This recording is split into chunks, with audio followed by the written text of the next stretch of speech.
sobreviveram de onde para hoje a palestra? Alguém já fez logística reversa? Não? Não do jeito que vocês estão pensando. De onde para hoje dá para fazer alguma, né? Mas não desse jeito. Mariana, você voltou. Então, gente, nós vamos continuar aí da sequência. Só um minutinho que eu vou apagar a luz aqui em cima.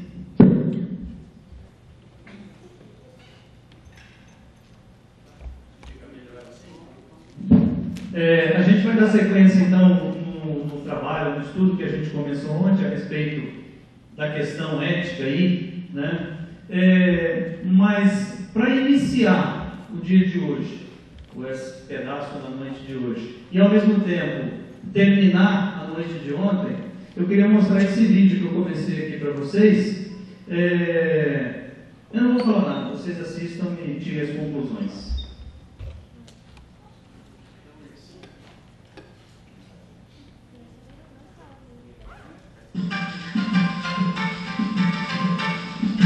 Seis meses se passaram e cá estou eu, na rua da Dona Química. A casa logo ali, virando a esquina ali.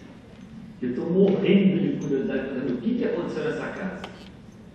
Essa casa não faz mais repercutiu no ano passado. As pessoas no barulho anunciaram que bagunça era aquela, que lixão que era aquela casa, como é que as pessoas vivem ali. Enfim, eu não estou aqui para julgar ninguém, cada um vive como quer, do jeito que quer. Mas eu estou curioso para saber se 6 meses depois a casa está mega bagunçada ou está mega organizada. Eu estou. E você vai descobrir isso comigo agora. Bora, Zé. Os sinais não são bons. Olha aqui já, lá de fora. Tem bituca de cigarro, detergente, lixo. O pessoal reforma a casa e não bota campainha. Esse é o telefone da casa? Alô? Oi, Dona Química, tudo bem? Eu estou. Muito bem, como estão as coisas? Aqui, no seu quarto, né? Que bom. Onde a senhora está, Dona Química? Eu estou na minha casa. Na sua casa, aquela que eu reformei? Sim, obrigada. E Química, como é que está? A casa está arrumadinha? Não está numa bagunça tremenda agora, por conta de... Ainda tem aquelas caixas que tem na outra, está aqui na porta, né? Como é que a senhora está? Você não acha nem a chave, Dona Química? O que é isso, Dona Química? Abre o portão da lateral. Abre o portão lateral aqui. Tá bom.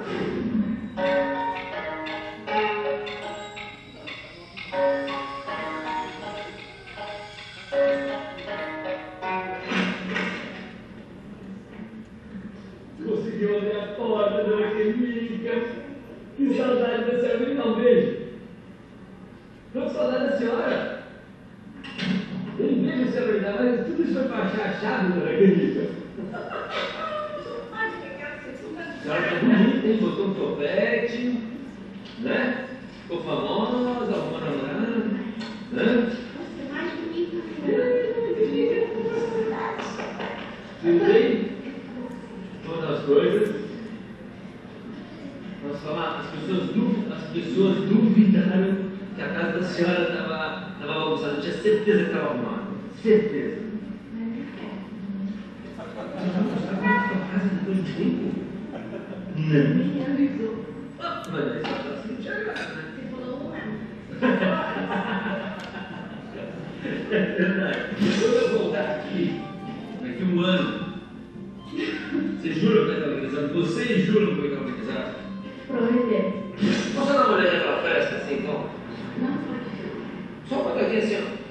Não pode. Zé, fica aí, Zé. Eu vou olhar se pode ou se não pode. Deixa eu ver. Não? Bagunçado de novo? Já estava esperando isso. Ai, você só precisava de um ano para arrumar. Nossa, eu ver se a senhora vai ficar branco ou não. Ele vai ficar aí. Posso olhar? Dona Química! Dona Química! Deixa eu ver aqui como é que tá. Deixa eu ver aqui. Ah, não tá tão bagunçado assim. Só a cozinha posso mostrar então. Só aqui essa área. Posso mostrar só as cartas então? Tá, fecha tudo. Zé, vamos mostrar só as cartas. Vem.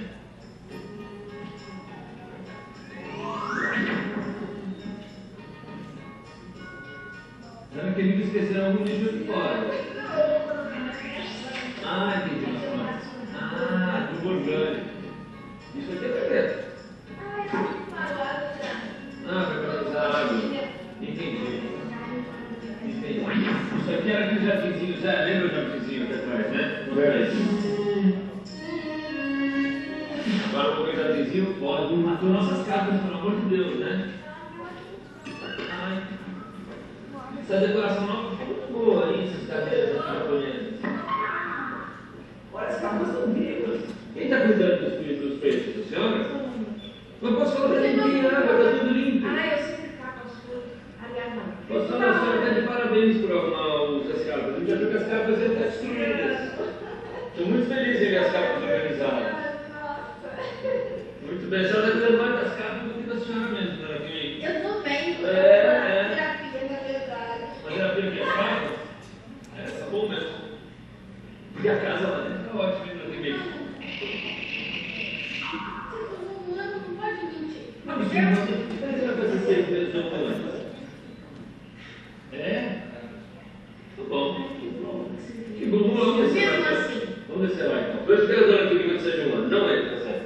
Porque é o seguinte, na cozinha. Já sei, tira uma foto, daí melhor, né? Não, só para fazer um registro. Peraí. Bicho, que loucura essa história. Você acabou de filmar, vai ver de novo. Dá uma olhada como é que era a casa quando a gente saiu de lá 6 meses atrás. Lindona, organizada. Agora, senhoras e senhores, dá uma olhada como é que está a casa hoje. Olha essa imagem aí, olha nos cantos, olha a mesa, olha a cadeira de cá. Olha estava esse lustre aí pendurado, que a gente deixou pendurado, aí ninguém encostou. E a pergunta que não quer calar: como estará essa casa daqui 6 meses, quando eu voltar? Só Deus sabe, né? Você arruma essa casa, pelo amor de Deus. É verdade. Deve ficar sem pressa. Uns 6 meses. Né? 180 dias para dar uma manutenção. Depois tem esses bichos.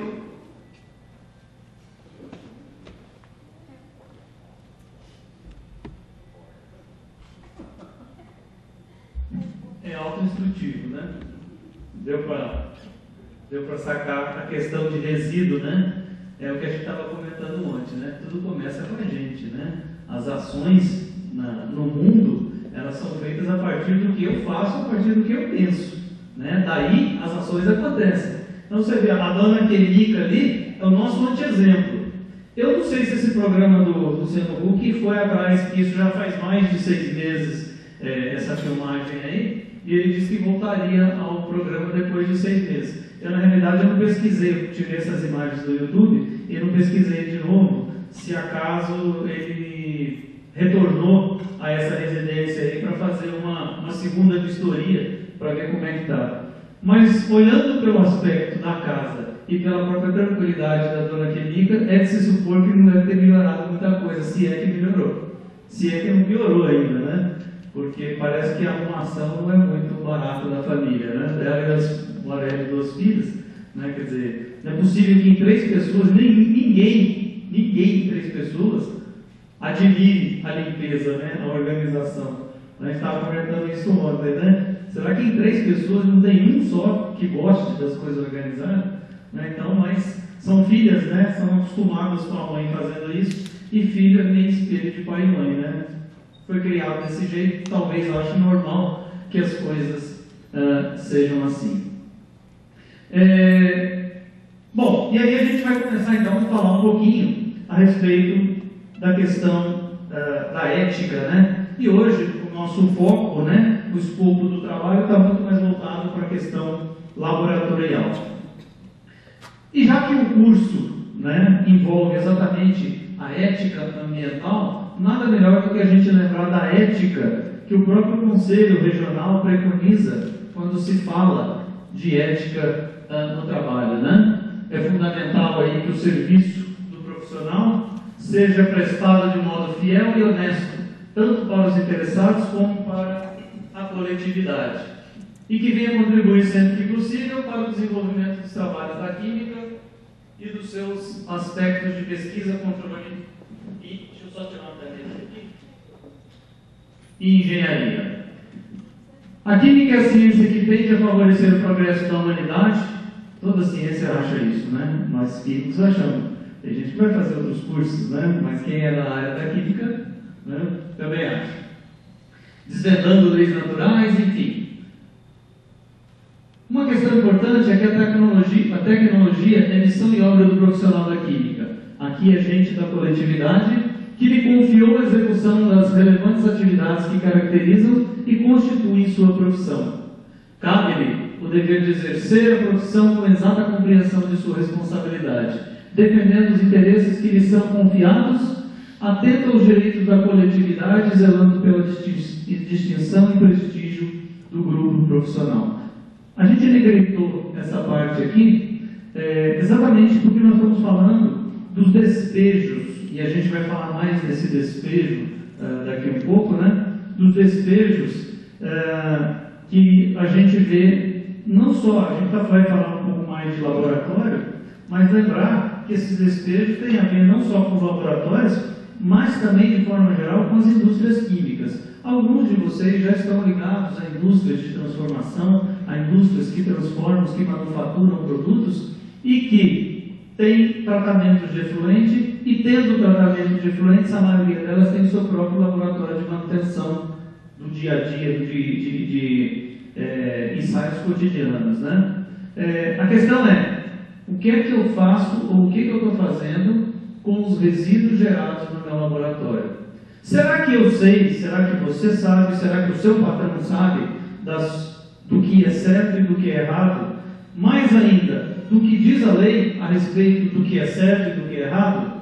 Ontem a gente estava falando a história do Brasil de que lei de vez em quando a gente acha que não deve cumprir porque é uma lei muito boba, é uma lei muito chata, essa lei não é legal para a minha empresa, então essa nós não vamos cumprir. Aquela outra lei que é legal, eu acho que a gente podia cumprir, né? Quando na realidade tudo é lei, tudo tem que ser cumprido, né? Eu sempre digo o seguinte, não gostou da lei, vira deputado e mude a lei. Só tem um jeito, né? De onde saem as leis é do Poder Legislativo. Então, você tem que virar deputado, você tem que legislar para depois mudar a lei, se você não concorda com ela. Agora, enquanto ela existir, concordando ou não, a gente tem que cumprir. Então, lembrar que a gente lida com os direitos, né, da coletividade. Eu não posso, como indústria, otimizar lucros e socializar prejuízos, socializar problemas ambientais. Ou seja, só eu ganho dinheiro e depois todos nós pagamos a conta da sujeira que eu estou fazendo. Então, isso tudo tem como vértice, talvez principal, a questão da educação e, evidentemente, a questão ética, né, que a gente deveria seguir. E a gente, quando se forma, e vocês que vão se formar em breve, vão fazer isso, vocês vão fazer um juramento. Vocês vão fazer um juramento. E é esse juramento que você vai dizer com a mão direita estendida, em alto e bom som, que você vai zelar pelo progresso da humanidade, que você vai trabalhar para isso, que você vai fazer tantas coisas, só que depois disso, isso vira só um juramento lá atrás na sua vida, que você olha para trás e lembra, um dia eu fiz juramento, mas nem lembro o que eu falei. Então, isso acaba desembocando nos problemas que a gente tem no meio ambiente. Ontem eu comentei para vocês que eu falaria um pouquinho desse cara aqui, né? Alguém sabe quem foi Paracelso? Nunca ouviram falar? Na área da farmácia, né? Na área de farmácia, os cursos de farmácia, com certeza eles estudam e conhecem. O Paracelso era um sujeito voltado para questões farmacológicas. Ele gostava disso, mexia com isso, né? É considerado aí na Idade Média, né, um expoente da questão medicamentosa, né? Estudava isso daí. E o Paracelso, que viveu aí praticamente no ano 1500, disse assim, o que está escrito ali? Eu não sei ler francês, o que está escrito ali? Hã? Fala aí, gente. Ajuda aí. Ajuda lá o jacaré de teto. Hã? Hã? Veneno, né? O que é e o que não é um veneno? Né? Todas as coisas são venenos e nada está sem veneno. Ao pé da letra, né? Somente ou unicamente a dose determina se um agente é ou não venenoso. A gente já ouviu isso e vocês sabem disso, né? A gente desde criança ouve isso. Veneno e remédio só muda a dose. É por isso que lembra quando a gente falou das classificações dos resíduos perigosos, a gente falou do DL50, CL50, né? Dose letal para matar 50% da população estudada, concentração letal também para matar 50% da população estudada. Por que isso? Porque exatamente tudo, de certa forma, é veneno. Todo mundo gosta, ou pelo menos a maioria das pessoas que estão aqui provavelmente gostam de tomar uma cerveja. Inclusive hoje, sendo sexta-feira, provavelmente você vai destampar algumas, certo? Né? E este que vos fala, inclusive, né? Mas, em quantidade acima do que seria normal, ela deixa de ser prazerosa e passa a fazer mal, né? Como tudo na vida, tudo em excesso se transforma numa coisa errada, numa coisa talvez não tão boa. Algumas podem matar e outras não, né? O álcool, casualmente aí da bebida, né? O álcool pode matar também. Pode ser uma única dose. Bebe metanol. Lá na Bahia, há cerca de 8, 10 anos, pessoas morreram, algumas ficaram cegas, porque tinha um alambique clandestino fazendo cachaça e botando nos botecos lá. E o alambique clandestino estava produzindo álcool e no meio do etanol tinha metanol, né? Apenas para levar, o metanol só tem um carbono, não é isso? E o etanol, 2. Né? Essa simples diferença de mais um ou menos um carbono determina o potencial venenoso dele. Só essa diferencinha. Não fosse esse carboninho, esse CH, esse hidrocarboneto a mais que ele tem, talvez ele não fizesse mal, ou não tão mal. Então, o que determina ser ou não ser venenoso é exatamente a questão da dose. Então, esse é o nosso Paracelso aí. Evidentemente que algumas coisas a gente precisa estar atento. E uma delas é exatamente as boas práticas laboratoriais, né? Existem manuais, existem cursos específicos de boas práticas em laboratório. O problema é que nós, que somos da área, muitas vezes nós nos damos o errado direito da arrogância, de achar que, tendo sido formado, tendo o diploma ou estando em vias de receber esse tal diploma, que a gente sabe tudo. Não, entendeu? 4 anos no curso, 3 anos, 2 anos, eu fiz o meu curso fazendo isso daí, laboratório direto, eu sei tudo. Cara, você não sabe tudo. Ninguém sabe tudo. Tem sempre alguma coisa que a gente não sabe. Quem já foi meu aluno sabe, eu já falei algumas vezes. Me coloca dentro de um laboratório para fazer um shampoo. Eu não tenho nem ideia como é que começa. Eu nunca entrei no laboratório para fazer shampoo. Bom, mas você não é químico? Sou, mas e daí? Porque eu sou químico, você acha que eu sei formular tudo? Não sabe. Ninguém sabe tudo. E quem falar que sabe está mentindo. Quem falar que sabe está mentindo. Então, para isso existem as boas práticas de laboratório.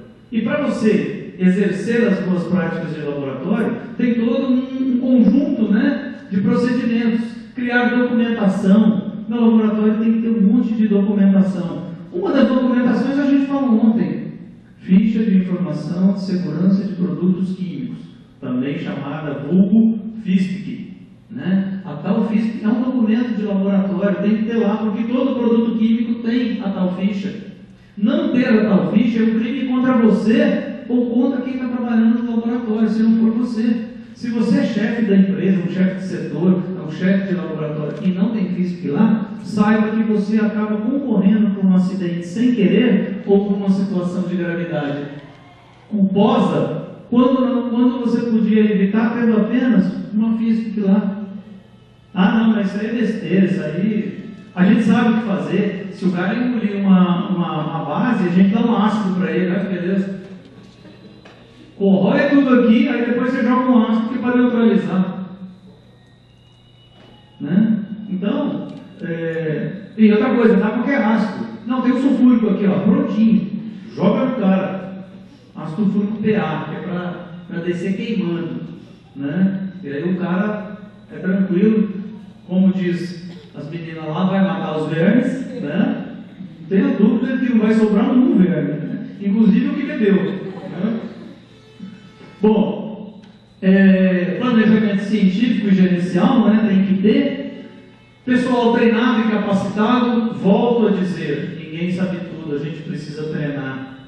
Você está acostumado, aqui nesse laboratório nosso, você está acostumado a fazer coisas e você está acostumado a pegar a pipeta, o LMI, o becker, a bureta, seja lá o que for, você pega de um jeito, nem sempre dentro da técnica. Quando você está no laboratório, alguém vai dizer, não é assim que faz, você está fazendo errado, não é desse jeito, não é com essa mão, é com a outra mão, não, mas eu sou canhoto, não me interessa, está com a mão errada.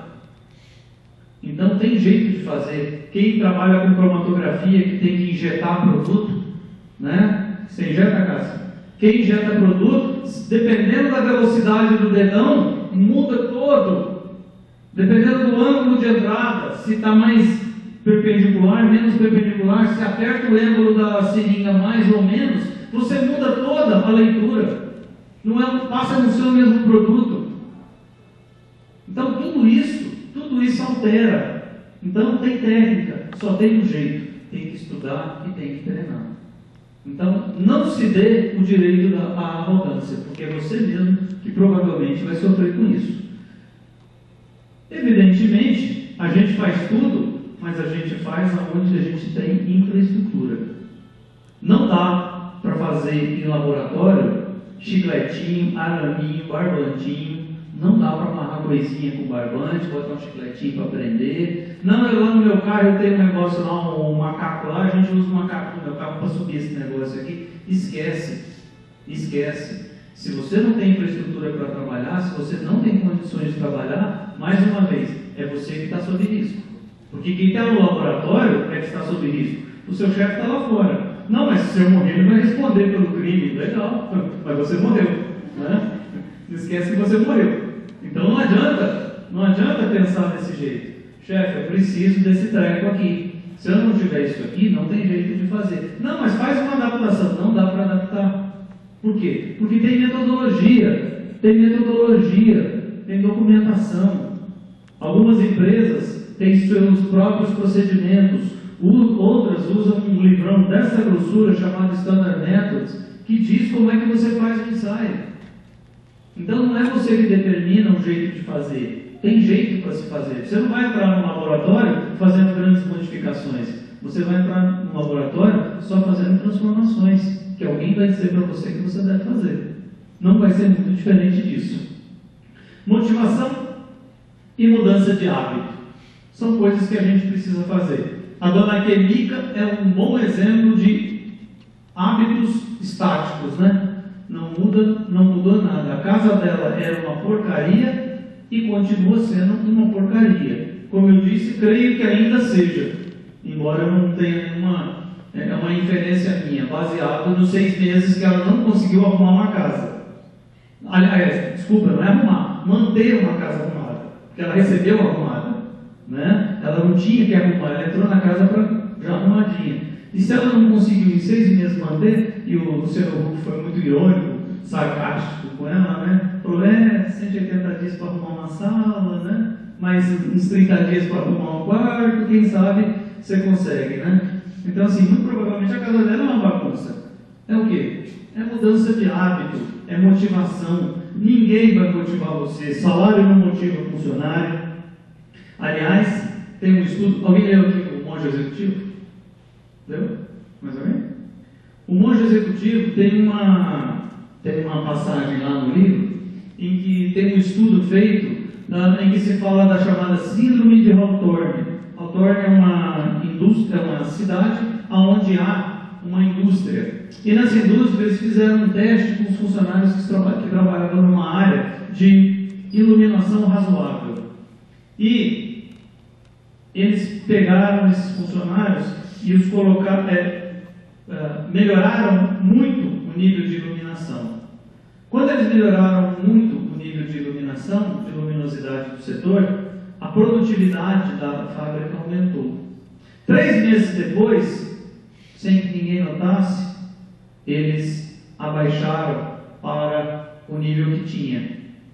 Pergunto, o que aconteceu com a produtividade? Oi? Continuou alta, né? Ao contrário do que a lógica sugeriria, que tirar a iluminação eles voltassem a uma produtividade baixa, a produtividade continuou alta. Por quê? Segundo os dados da pesquisa que eles fizeram, os funcionários foram notados, eles foram vistos.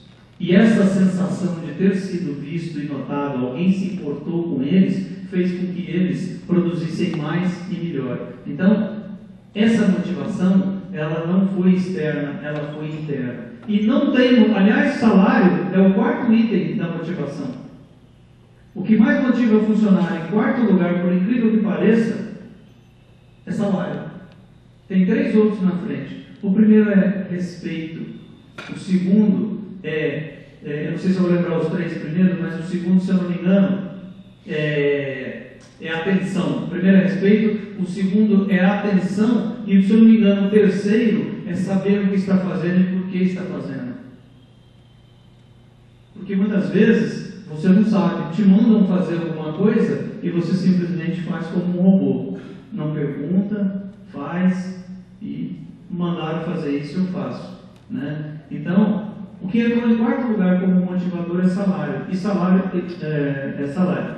E motivação é uma chave, uma porta cuja chave está dentro de você, não está por fora. Quem abre é você. Ou você se motiva, ou não adianta. Não espere alguma coisa externa te motivar. É você que tem que estar motivado a fazer as mudanças que têm que ser feitas. Bom, e aí? Nós temos etapas do gerenciamento, né? Então, primeiro, o inventário do passivo. Passivo para nós é o estoque de resíduos já existente na unidade geradora.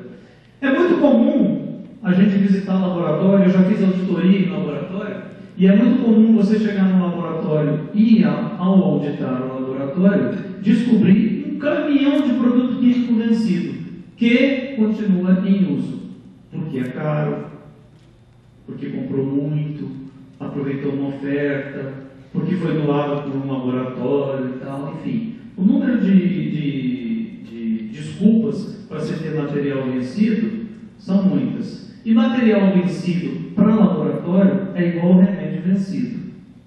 É igual remédio vencido. É igual comida vencida. Tá? Tem alguma coisa que está errada. Se ele tem uma data de vencimento, é porque provavelmente alguma transformação deve ocorrer ao longo de um tempo em que, passada aquela data, aquele produto perde alguma de suas características. Basta você ir no supermercado. Vai no supermercado e fique lá e ache uma coisa que você sabe que naturalmente seria cara. E aquilo lá está num preço muito bom, muito atrativo. Antes de chegar a pegar e colocar no teu carrinho, dá uma olhadinha na data de vencimento. Eu acho que eu já contei para alguns, e eu passei esse exemplo, uma manteiga no supermercado. Aquela manteiga aviação, todo mundo conhece, né? Que é a mais cara, inclusive, que tem. E aí, eu fui comprar aquela manteiga, deve custar, sei lá, um pote daquele lá, deve custar uns 7, 8 reais. Cheguei lá, estava por 2 a 3 reais. Falei, pô, vou levar um caminhão de manteiga, né? Ia vencer no dia seguinte.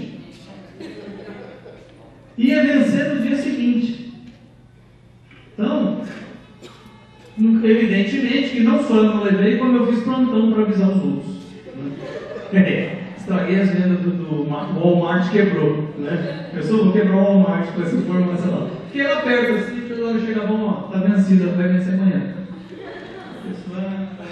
Chegava outro, nossa, a manteiga, tá vencendo, não leva.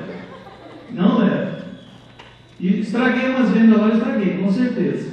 Porque tem gente que pega na alegria. Tem gente que pega na alegria. Agora, está vencendo, eu vou levar assim mesmo.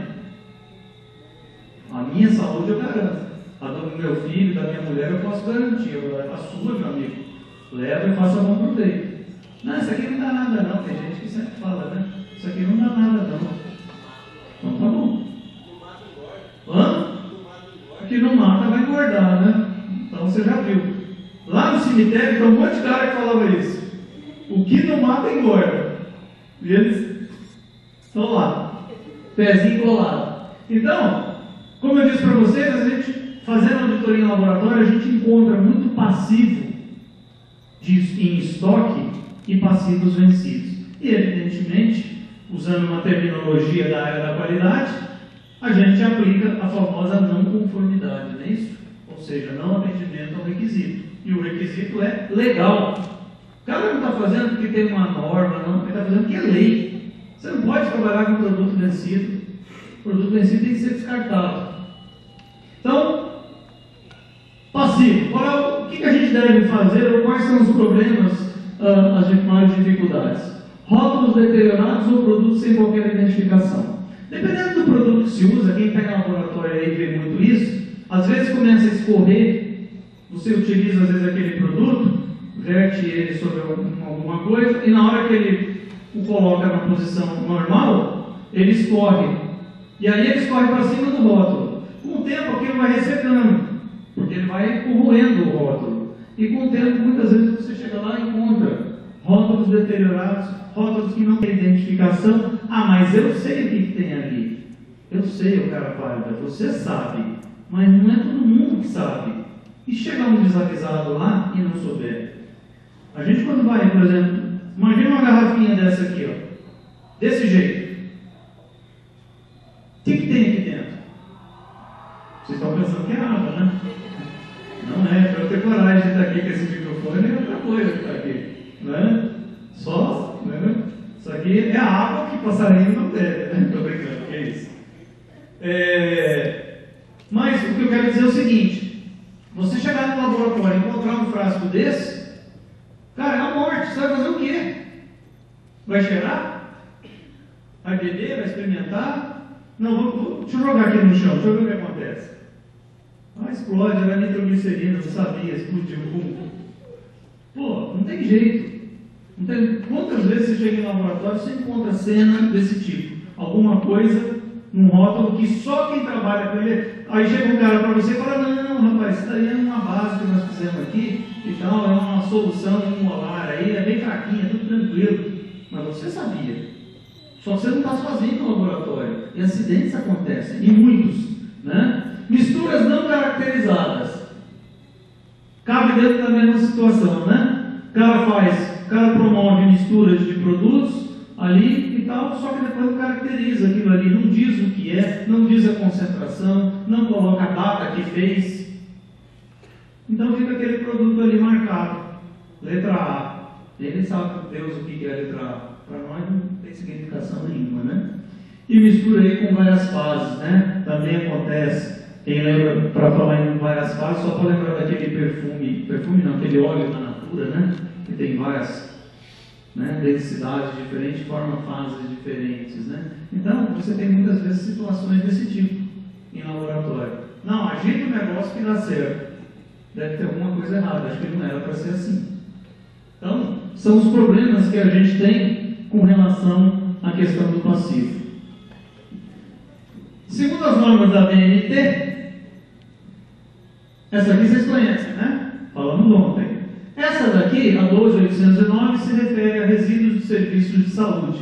Tá? Então, segundo ela, o resíduo que não for classificado como perigoso pode ser tratado no lixo comum. Nós falamos isso, né? Se for classe 2A ou 2B, pode ir para um aterro doméstico, um aterro industrial, sem problema. Agora, se for classe 1, não tem jeito. Né? e, portanto, pode ser descartado no lixo ou no esgoto urbano. Entretanto, no caso de resíduos químicos, toda atenção e cuidado aí passa a ser necessário, né?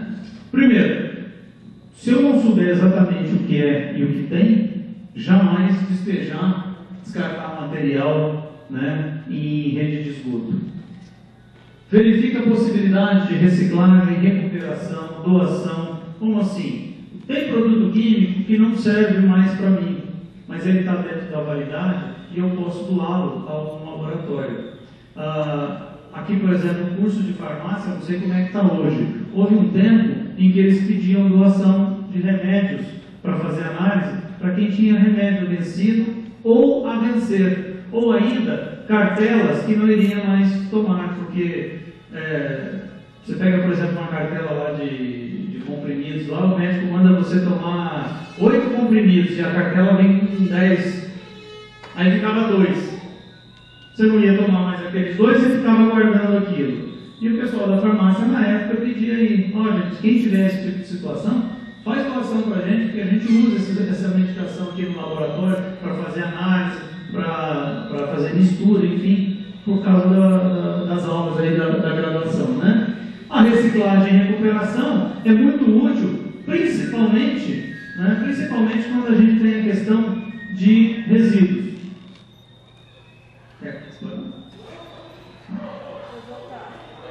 Por exemplo, aqueles caras do...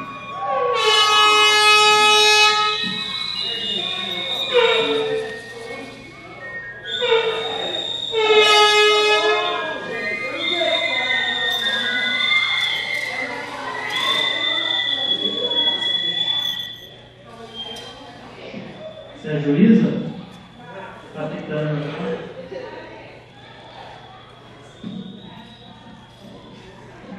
Você é graça. Ela entrou sozinha, ela achou que todo mundo ia entrar. Legal isso, né? A pessoa entra, você viu? Entrou também, ela olhou para trás, estava sozinha. Aí deu mais uma pitadinha, viu? Legal isso. Bom, então a questão da reciclagem, a questão aí da recuperação, né, é muito útil principalmente para solventes, né?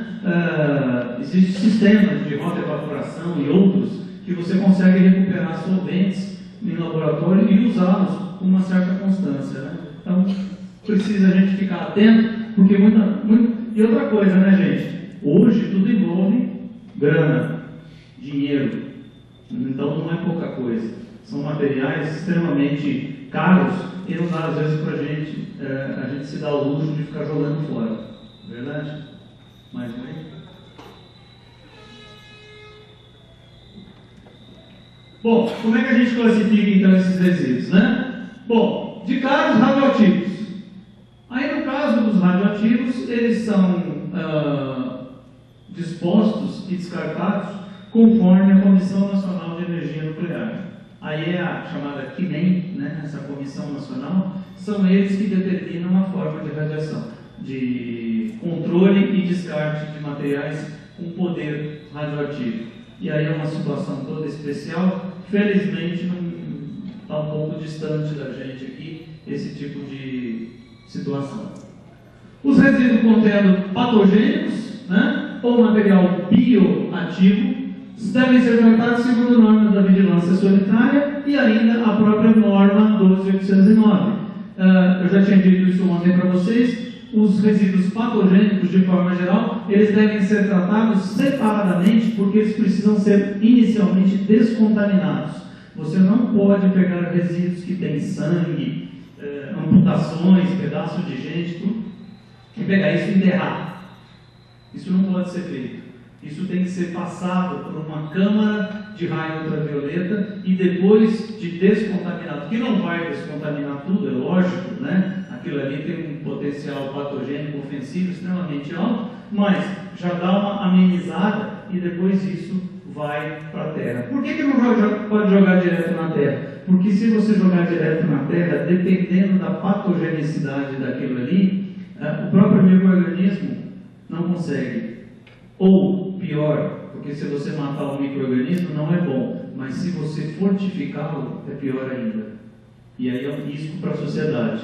As guerras químicas, tem um livro de um jornalista, 2 jornalistas americanos, chamado Jeremys. Esse livro aconteceu quando teve aqueles casos, lembra? Há poucos anos atrás, nos Estados Unidos, no Japão, aquelas pessoas jogando produtos químicos em envelopes, pessoas abrindo e contaminando, e esses caras oportunistas lançaram um livro sobre isso, né? E eu li esse livro, e ele fala muito exatamente sobre a questão da fortificação dos micro-organismos, que é o maior medo que se tem. Não é produto químico só, é fortificação de mecanismos bioativos.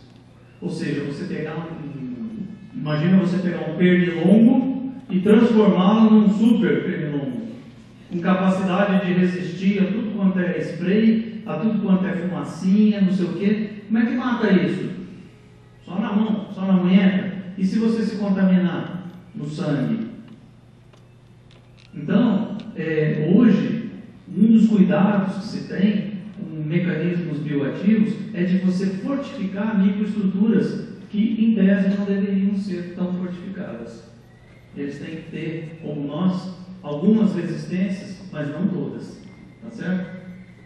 No caso de resíduos químicos de laboratório de ensino e pesquisa, isso diz alguma coisa para nós, né? Não há uma norma clara quanto à classificação, tratamento e descarte dos mesmos. Por isso, a gente usa a norma da 10.004 para classificar. Por quê? Porque ácido sulfúrico é ácido sulfúrico, seja ele de ensino, pesquisa ou de uma grande indústria, né? Ácido clorídrico, o hidróxido de sódio, o sulfato de sódio, seja lá o produto que a gente quiser falar aqui, todos eles, em maior ou em menor grau, são contaminantes. E aí, tanto faz se eu estou jogando 1 litro ou se eu estou jogando um barril. A contaminação ela vai existir do mesmo jeito. Como não há uma norma específica para centros de ensino e pesquisa, o que se usa, né, e o órgão fiscalizador em São Paulo, aqui a CETESB, utiliza a própria norma para classificação de resíduos. Tá certo? Eles aqui... Oi?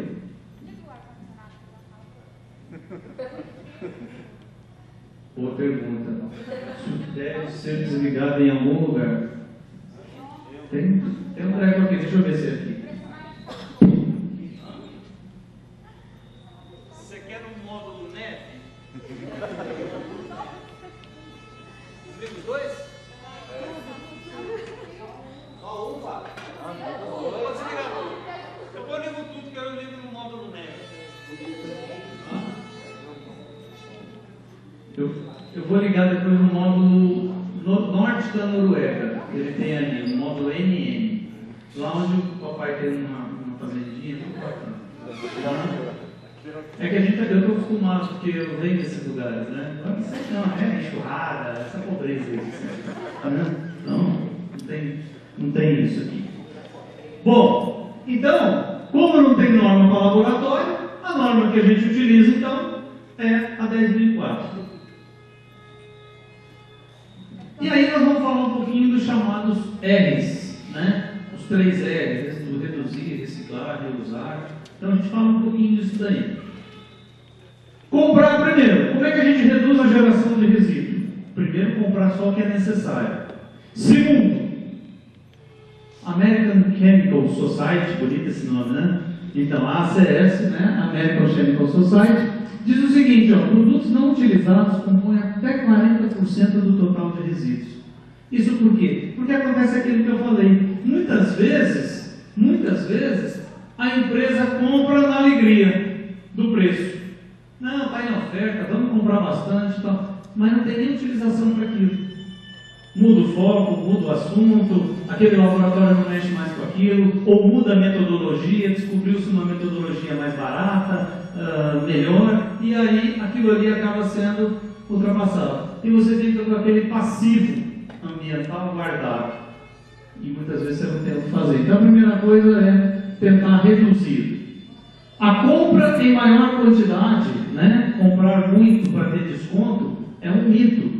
Exatamente porque o preço para lidar com o resíduo é muito alto. Vocês viram ontem quando a gente falou, se eu tiver um resíduo classe 1, um resíduo perigoso, eu tenho que dispô-lo em aterro, ou para um incinerador devidamente licenciado, ou ainda para um sistema de coprocessamento, que pode estar do lado da minha empresa, que pode estar do lado da minha casa, mas pode estar a 500 quilômetros de distância. E aí eu tenho que ter um sistema para levar isso embora, eu tenho que ter dinheiro para tirar cadre, eu tenho que ter dinheiro para pagar um frete, tenho que ter dinheiro para pagar o recebedor, o reciclador, seja lá quem for. Ou seja, é um processo muito caro. Então, é um mito você achar que está comprando muito e que ao comprar muito, você está levando vantagem. É igual eu dizer para você o seguinte: vai na loja, você olha, essa camisa aqui é muito bonita, nossa, gostou? Nossa, eu gostei tanto, acho que eu vou levar umas 8 dessas. Mas você compra camisas iguais? Não, todo dia você vai com a mesma trabalhar, né? Todo mundo acha que você tem a mesma. Né? Não, cada dia eu troco uma, né? Mas não troca, é a mesma. Então, é um mito você achar que o preço é bom, você está comprando coisas melhores, né?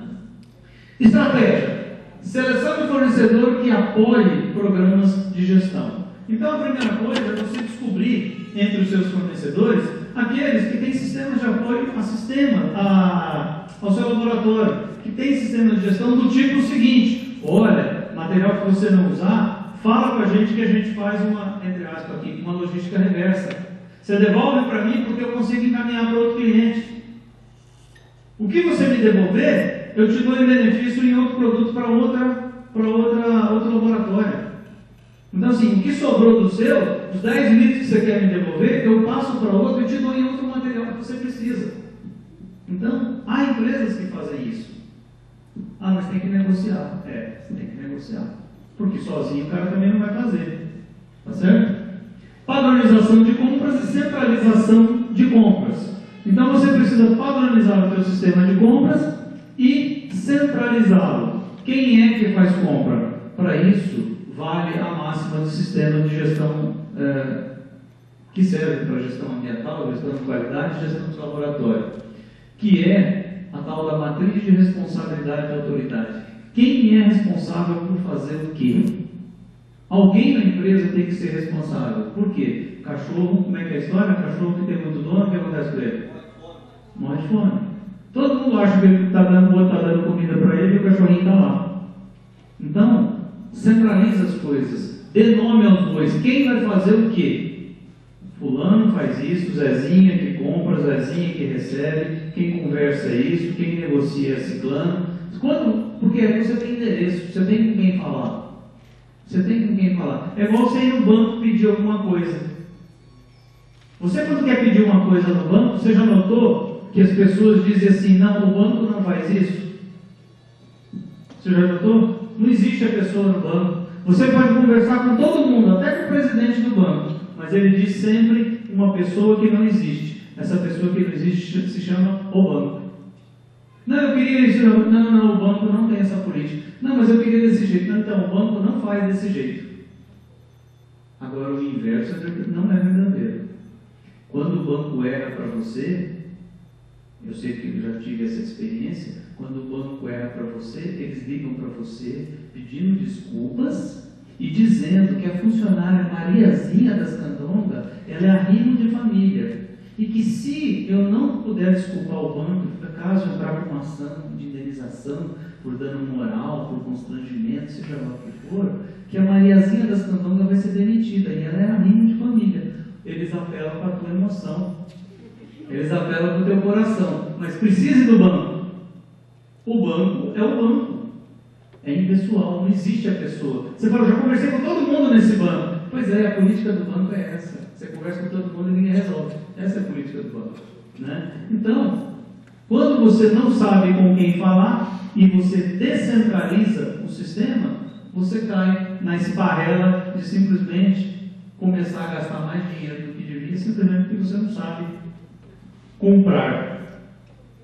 Ainda dentro de estratégias, né? Reavaliação, ajuste de métodos usados rotineiramente. Sempre tem, eu já disse isso para vocês, o processo de melhoria contínua do sistema de gestão. Sempre tem um jeito de fazer melhor, mais rápido, mais fácil. Deve ter um jeito. Ah, mas a infraestrutura, pois é, aí volta naquilo que a gente falou. A infraestrutura talvez não permita, mas tem um jeito de fazer. Podendo, faça. Não mude a revelia de alguém, mas faça, né? Adoção de microescala, ou seja, trabalhar em baixa escala, em pequena escala, não fazer grandes. Não, vamos fazer solução para a semana inteira. Mas vai ter ensaio a semana inteira? Ah, talvez tenha. Ah, não teve. Joga fora o material que não usou. Então faz para pequena escala, não faz para grande escala, não faz para o mês inteiro. Não, faz solução para o mês todo. Se é uma solução que não tem problema de vencimento, não tem problema, mas se tiver, você vai ter problema, porque logo você vai ter que jogar fora, né? Implantar uma central de reagentes rotineiros. Ali eu deixei como exemplo o hidróxido de sódio, né? Que é um reagente muito utilizado em laboratório. É bastante utilizado para cercar pH, para fazer alquilação, para fazer um monte de reação, se usa o hidróxido de sódio. Mas, como eu disse, é fazê-lo em concentrações, ali eu não falei isso, mas não só rotineiramente, mas nas concentrações rotineiras, porque senão também não adianta. Senão não adianta, senão você começa a fazer, não, então eu vou fazer hidróxido de sódio 0,01 molar, 0,1 molar, 1 molar, 10 molar, mas aí não adiantou nada, você não está fazendo coisa rotineira, você está preparando o acaso aí. Né? Você não sabe, se a solução for 5 molar e você não fez, aí tem que diluir a outra, tem que aumentar a concentração, enfim, você não está resolvendo o problema. Buscar reagentes e procedimentos amigáveis, foi o que eu disse, tem sempre um jeito de fazer melhor com procedimentos melhores, porque senão você pode ter problemas, muitas vezes, com reagentes complicados, como é o caso daqueles ali, né? O gás, o freon, o ácido sulfídrico, que é o cheirão do ovo podre ali do distrito industrial, e o próprio mercúrio, né? Que também lembra do caso lá do caso de Minamata, do Japão, né? Em que o chamado Lago dos Gatos Suicidas, né? Em que a empresa derramava no lago de Minamata uma tal quantidade de mercúrio, os peixes se alimentavam de mercúrio, as pessoas pescavam esses peixes, por costume limpavam a barrigada do peixe já na beira do rio, na beira do lago, jogavam para os gatos, só que com a constância de consumo,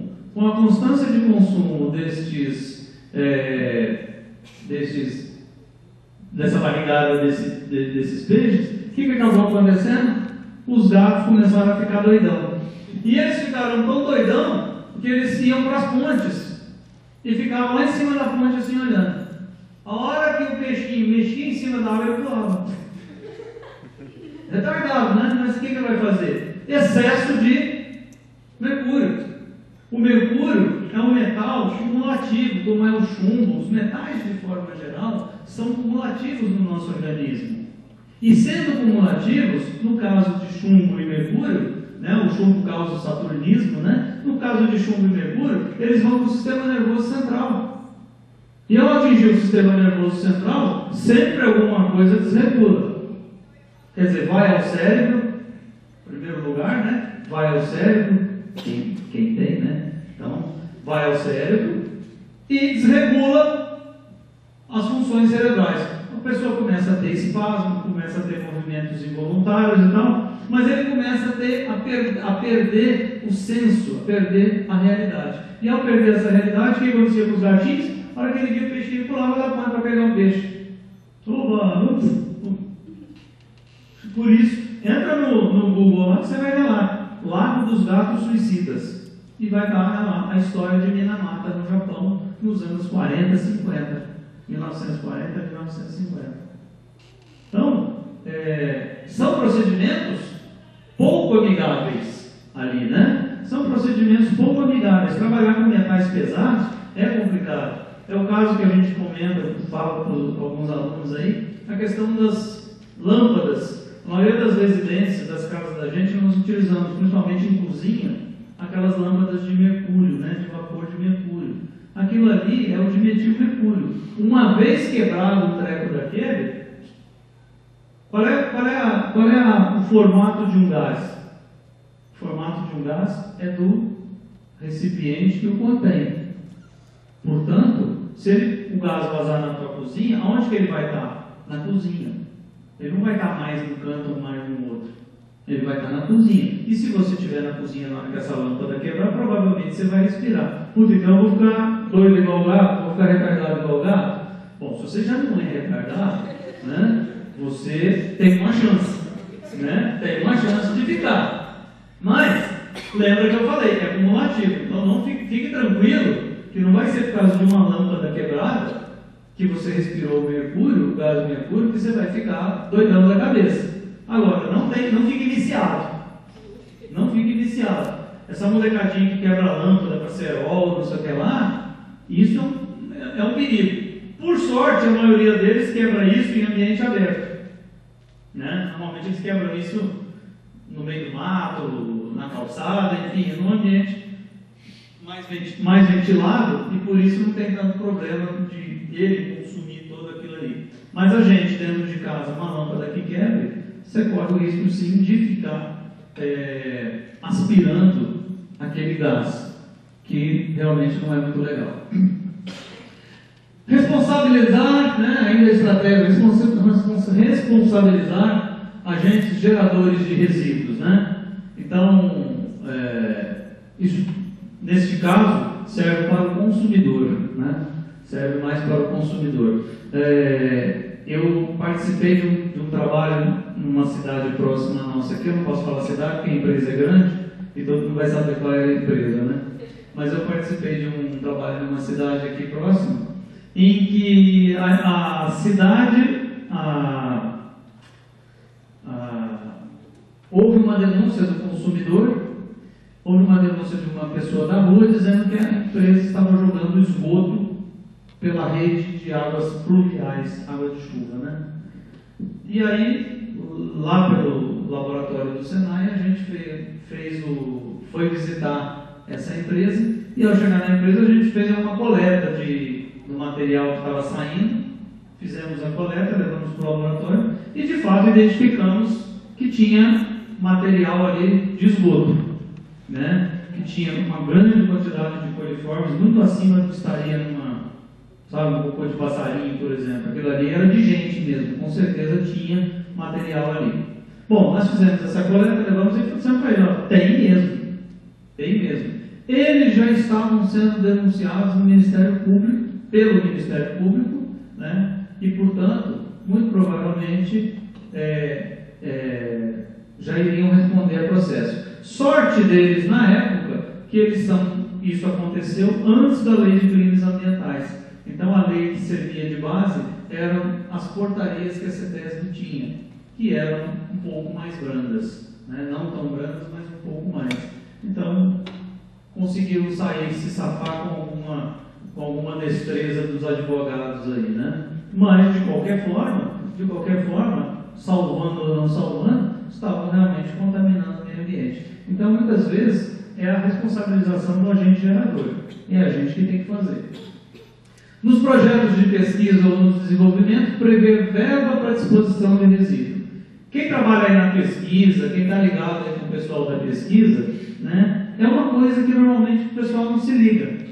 Olha, estou apresentando um projeto lá na FAPESP, um projeto na CAPES, no CNPq, não sei aonde, lá no Japão, porque nós vamos fazer isso, vamos fazer aquilo, e nós vamos produzir tal produto aqui, tal artigo. Olha, você vai ver, nós vamos ter um produto maravilhoso. Tá, esse produto vai gerar resíduo? Ninguém lembra disso. Que resíduo que vai gerar esse produto? Isso vai ter chumbo, mercúrio, cianeto, urânio, radioativo, polônio. Vai ter metade da tabela periódica e todos os radioativos. Não, mas isso aí é só um pouquinho, né? Besteira, isso aí. No máximo vai ser um gatinho lá que vai pegar. Então não é. Então, o que deveria acontecer? Deveria acontecer exatamente o que deveria acontecer, exatamente a gente prever verbas para tratar o resíduo, porque custa caro. Já que você está prevendo uma verba de 50, 60, 100, 200, 300 mil reais, bota mais 10 mil, porque mais ou que você vai gastar, dependendo do resíduo, para gerar carga, para gerar documentação, para enviar isso para algum lugar. Ou então paga o preço, joga pelo ralo e vê o que acontece. Falo. Oi? Eu trabalho na pesquisa e para pedir projeto para a FAPESP tem que falar o que você vai fazer com os resíduos. A FAPESP já está pedindo, né? Se não falar qual vai ser a destinação, eles não... A FAPESP já pede isso. O que você vai fazer? Bem lembrado disso daí, tinha esquecido. A FAPESP ela já está no rol do projeto a identificação da destinação do resíduo. É verdade. No caso da FAPESP. Não sei se todas estão fazendo, você está ligado lá? Acaba que todos fazem, porque o laboratório... Virou um padrão, né? Mesmo já faz a... Mesmo que não peça, né? Já faz a descarte, já simplifica lá e já não tem resíduos em estoques. Mesmo que não peça, eles já estão fazendo, né? Não, legal, isso é bom. Exatamente por isso é que eu estou falando. Você está pedindo um projeto de 500 mil reais, não vai ser por causa de mais 10 mil, vai deixar de ser aprovado. Então peça e faça logo de uma vez, porque já faz parte. Mas você bem lembrou aí, hoje em dia isso já está sendo solicitado e já está saindo mais fácil, né? Quem trabalha no meu laboratório são pessoas. Pessoas têm humores. Pessoas às vezes estão de bom humor. Pessoas às vezes estão de mau humor. Pessoas às vezes estão nervosas. Pessoas têm problemas das mais variadas ordens. Problemas profissionais, problemas pessoais. Nós não somos iguais todos os dias, né? Nós não somos programáveis. Então, uma briga de trânsito, uma batida no teu carro é suficiente para você chegar no serviço nervoso. Você vai trabalhar do mesmo jeito que trabalharia se tivesse chegado tranquilo? Provavelmente não. Então, a gente precisa ter responsabilidade de trabalhar de uma forma em que a gente reduza os riscos também para os nossos funcionários, né? Garantir para o pessoal aí, né, os alunos que estão aí na pesquisa, né, garantir que vocês possam estar lá na pesquisa com pouco risco. O risco sempre vai existir porque é inerente à profissão que você abraçou. Não tem jeito. É igual o cara querer ser policial militar e não, eu não gosto de dar tiro. Não, eu tenho medo de arma. Então, errou feio, né? Economiza recursos, né? Na medida em que eu consigo gerenciar o meu processo, eu tenho controle sobre ele. E sobre o que eu tenho controle, eu também consigo garantir economia de recursos, né? E linkado aí com a questão da responsabilidade ambiental, evidentemente tudo que eu quero é estar em conformidade com a legislação. Afinal de contas, nós vivemos no Estado de Direito. E se a gente vive no Estado de Direito, tem lei para tudo. E ela tem que ser obedecida. Não é para ser discutida, como eu disse, ela tem que ser obedecida. Então, a gente tem que estar em conformidade com lei. Por quê? Porque o que o órgão ambiental, o Ministério Público, né, quem quer que seja, vai pedir para você, são laudos, materiais de controle, planilhas. Você tem para mostrar? Não, a gente faz aqui meio assim mesmo, sabe? Tipo net. O meu é tipo net. A gente faz tipo net aqui. É parecido, mas às vezes dá certo. Né? Então é mais ou menos isso.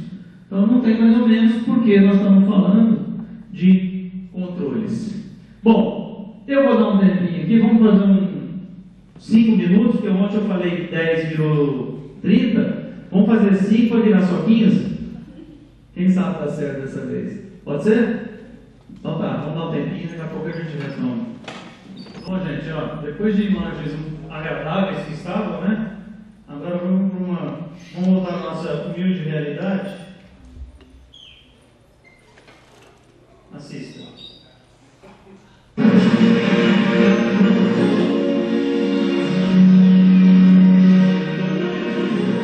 Depois de mais de 20 anos da desativação do aterro Mantovani, em Santo Antônio de Posse, teve início hoje o trabalho de limpeza. A área já foi considerada a mais poluída do país no relatório de uma ONG ligada ao Ministério Público e à CNBB. Uma equipe de engenharia ambiental de uma empresa de São Paulo começou hoje a remoção de cerca de 15 mil toneladas de resíduos químicos do aterro Mantovani. A previsão é de que o trabalho se estenda até agosto do ano que vem. 2 caminhões com capacidade para transportar 25 toneladas toneladas cada um vão seguir todos os dias, de segunda a sexta-feira, para uma usina de cimento em Cantagalo, no Rio de Janeiro, onde vai ser depositado o material. A primeira etapa, ela vai retirar as bolhas oleosas, que é uma lagoa aberta que se tem no local. Além disso, tem muito mais resíduos que devem ter uma destinação. Estudos técnicos apontam que haja mais de 300 mil toneladas de resíduos, porque a área foi usada como depósito por 68 empresas entre as décadas de 70 e 80. Houve contaminação da água subterrânea com solvente. O rio Pirapitingui foi contaminado. Só em 2000, 48 empresas que usaram o aterro se comprometeram com a CETESB e o Ministério Público a fazer a recuperação. O dono da área e as indústrias que não assinaram o acordo foram multados. 35 pessoas que vivem em sítios próximos estão proibidas de usar a água. A Prefeitura, junto com o Ministério Público e o Comitê das Empresas, acompanham o caso, mas a história está longe de ser concluída. Essa é a avaliação do próprio Departamento Jurídico da Prefeitura de Santo Antônio de Posse. Basicamente, 1 ano e meio para a retirada de 15 mil toneladas de bolhas oleosas, e sabendo que lá no local, no sítio, existem um total de estimado entre 320 mil até 450 ou 500 mil toneladas. A gente, moradores, espera que tenha um fim. Não sei se eu, na minha idade, vou ver o fim disso aí, porque eu acredito que é uma coisa muito demorada, muito longa, né? De acordo com o diretor jurídico da Prefeitura de Santo Antônio de Posse, José Fernando Serra, quando esta primeira etapa terminar, o Comitê das Empresas que depositaram os resíduos terá mais um ano para apresentar um novo relatório. No documento deverá ser incluída a proposta para concluir a recuperação do aterro Mantovani.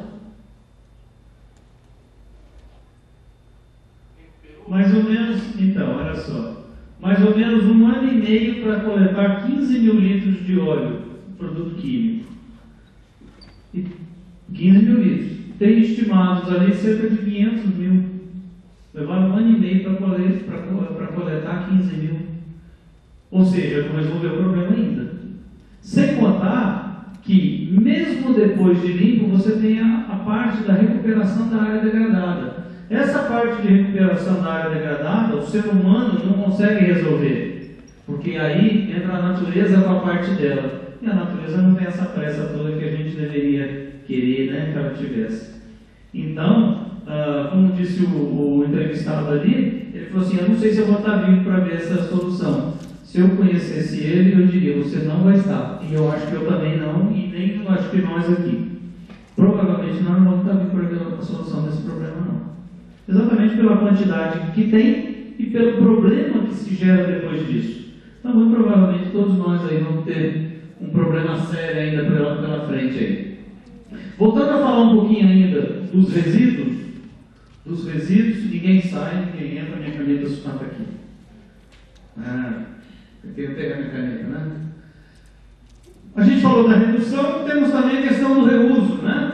Então, reuso, né? Utilizar o insumo sem que haja necessidade de qualquer tratamento, né? Então a gente tem exemplos aí de soluções de hidróxido de sódio, resíduos à base de cromo 6, resíduos orgânicos e embalagens, né? Sempre é possível verificar nos laboratórios a possibilidade de reuso destes materiais.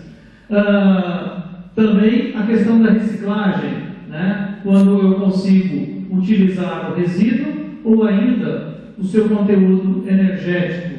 Então, os candidatos naturais que a gente chama aí para isso aí são os solventes, os combustíveis, óleos, metais e ainda produtos catalisadores, né?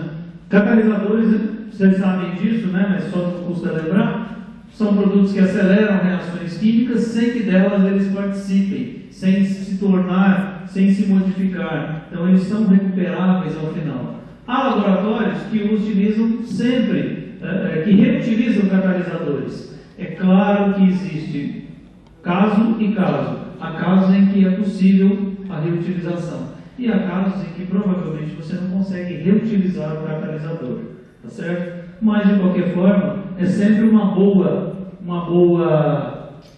prática de laboratório a questão de reuso. Não só por questão de custo, mas também porque eu reusando, reutilizando, reciclando, eu estou reduzindo os despejos do laboratório. Afinal de contas, eu vou ter que pagar alguém para receber esse despejo, né?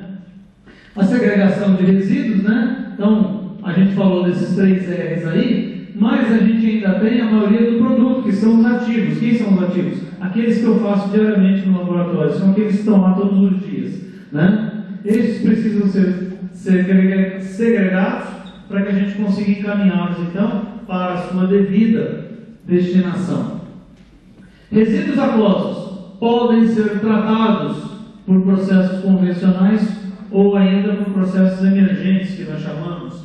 Por exemplo, a utilização do peróxido, né, da água oxigenada. Se a gente conseguir oxidar, só para lembrar, o peróxido é um oxidante. Então, se a gente conseguir muitas vezes oxidar uma amostra, a gente reduz o seu potencial ofensivo e consegue fazer com que ela seja menos dramática na questão ambiental. Neutralização não custa nada. Tem gente que pega um ácido ou uma base e joga direto na pia, quando podia pelo menos neutralizar. Ácido mais base, até o final dos tempos vai dar sal e água. É muito melhor você jogar um sal do que jogar um ácido ou uma base, tá certo?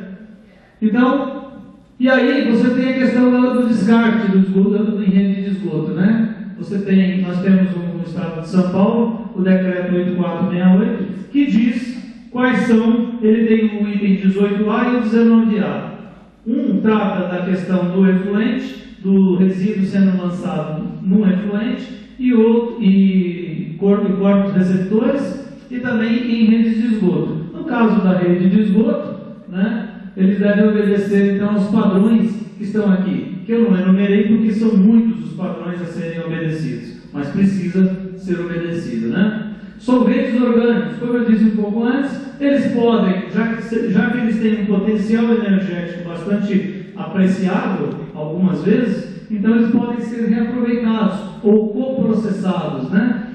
Os clorados aromáticos e os éteres, né, são exemplos de materiais que podem ser coprocessados, podem ainda ser recuperados. No caso de aromático, é muito comum você fazer a utilização. O pessoal aí que está na pesquisa reutiliza, faz rotaevaporação de solvente, faz para reutilizar de novo, né? A reutilização eu não te falo com certeza, porque no meu caso eu uso etanol anidro, que é com alta pureza. Então eu não utilizo. Se depois que utilizam ele, eu não te afirmo. Mas você recupera o etanol? Recupera. Já talvez não mais anidro, né? Depois da recuperação. Só do ambiente. Isso. Água. Mas tem um etanol ali que pode ser utilizado. Nem que for uma caipirinha. Às vezes até para alto 70. Isso ajuda. Mas beleza. Resíduos sólidos podem também ser coprocessados para substituição energética ou ainda como matéria-prima, né? Então também há uma boa possibilidade aí da utilização desses materiais. Aqui, ontem eu comentei sobre isso, eu falei que ia mostrar uma tabela para vocês. Essa tabela é bastante grande. Eu trouxe só, evidentemente, uma página, porque não cabe aqui a gente ficar falando de todos os produtos. Mas lembrar que alguns produtos são incompatíveis. Então, quando a gente fala em separar, em segregar, em dar alguma destinação ao resíduo, é bom que a gente se lembre que nem todo produto, pessoal que eu dei com disciplina de resíduos sólidos, eu falava isso para vocês, cuidado com os produtos. Nem todo produto pode ser colocado próximo, junto, misturado a outros, por razões óbvias, né? Então você tem, por exemplo, a questão lá do acetileno, ela é incompatível com vários produtos, cloro, bromo, flúor, a acetona, olha lá, você colocar lá a acetona perto de ácido nítrico, ácido sulfúrico, vai ter reação, são produtos incompatíveis.